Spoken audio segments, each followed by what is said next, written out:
Today, I want to talk to you about 3 different indicators that might mean your PTA or PTO is in trouble and that you need to switch things up. And the switch that you're going to need to make, it really depends on kind of the problem, like what you're seeing. So let's go over just like 3 of the perhaps the biggest indicators that something is amiss in your group so that you can, when you see it, you can go ahead and make some changes. The first indicator that something has gone awry in your group and that a change is needed is that literally nobody comes to meetings. I shouldn't say actually literally or nobody, but like very few people. Maybe it's the same faces month after month.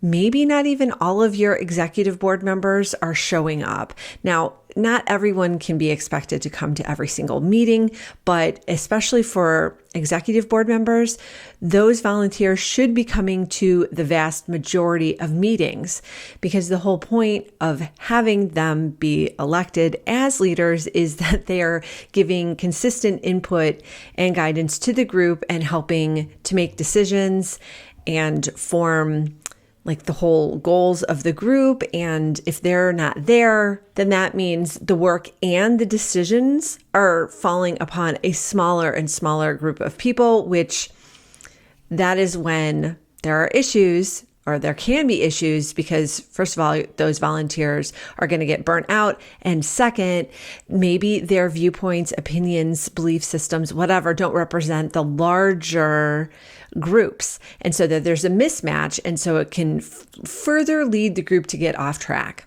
The second indicator that your PTO or PTA might be in trouble is if you get absolute crickets, or you hear crickets when you ask for help with anything. Like then that, if you are not hearing anything from anyone, it actually could mean a couple different things. It could mean that you're doing too much. Like some groups are just balls to the walls, and that's awesome if it can be sustained. But sometimes you have to take a step back and realize that there's more going on in the world that other people have their attention kind of trained to. And so that you might need to pull it back a little bit. It could also mean that people don't feel like helping out is a good use of their time. And so that you might have to really do some re-education or pivot in how you're presenting the opportunity, or really do some education about why what you are doing as a group is important and why people should be involved. Like there really could be a mismatch in the reality and the understanding, just for a myriad of reasons, but just something to keep in mind.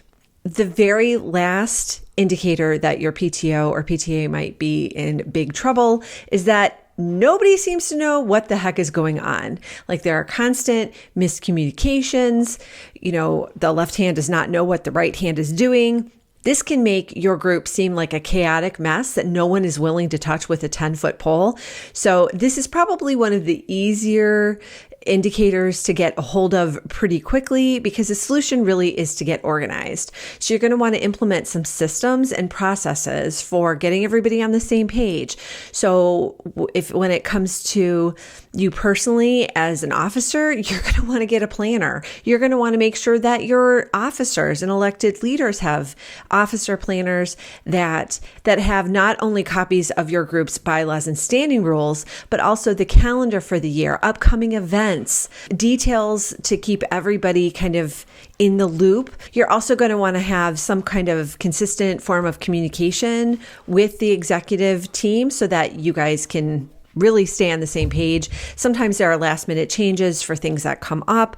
I know, for example, my high school's concessions team, we have a little group text thread that is constantly dinging because games are being scheduled, games are being added to the schedule last minute, games are being canceled at the last minute. We need to, make new orders of inventory because the same people aren't working for every game. So we need to know what's going on.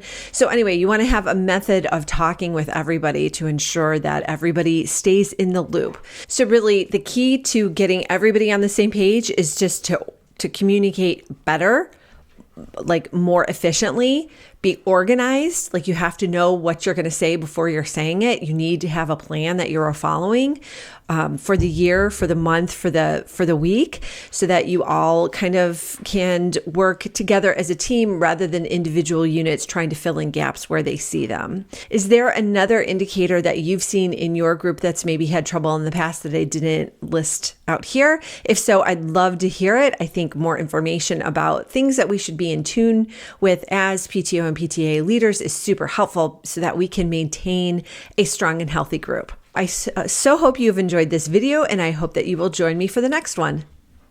Want even more guidance on how to be a stronger leader so you can run a better PTO or PTA? All these resources and more are waiting for you at ptoanswers.com.